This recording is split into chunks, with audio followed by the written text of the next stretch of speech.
আজকে আমরা লগারিদমের অঙ্ক সমাধান করব। এখানে বলা হয়েছে যে লগ এর বেস হচ্ছে 2 এবং সূচক হচ্ছে 8, মানে যেটা হচ্ছে উপরে থাকে তাকে বলা হয় সূচক, নিচে যেটা থাকে সেটা তাকে বলা হয় বেস। তো এটা সমাধান করার জন্য আমাকে প্রথমে ডাকটা তুলতে হবে। আমি যথারীতি ডাকটা তুললাম। তোলার পরে আমরা কিন্তু লগারিদমে একটা জিনিস জানি, না জানলে আমরা অঙ্কগুলো পারবো না।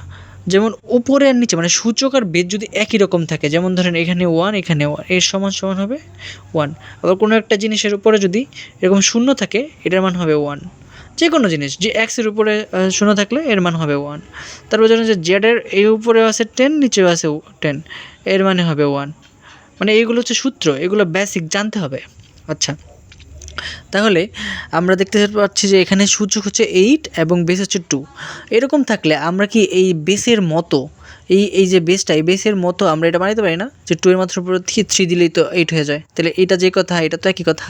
তাহলে আমরা লিখলাম মানে এই যে যদি বেস, এটার বলে কি পাওয়ারটা সামনে চলে যায়। এই সূচকের উপরে পাওয়ার থাকলে পাওয়ারটা সামনে চলে যায়। পাওয়ার সামনে এসে পড়লো লগ উপরে 2 নিচে 2। আমরা এটাকে কী বললাম যে যদি উপরে নিচে একই রকম থাকে তাহলে কি হয়, এক হয়ে যায়। তাহলে গুণ, এই যে এক হয়ে গেল, মানে এর সাথে এর গুণ সম্পর্ক না, এক হয়ে গেল। উত্তর কত? 3। তাহলে এখানে উত্তর হচ্ছে ক নাম্বার 3।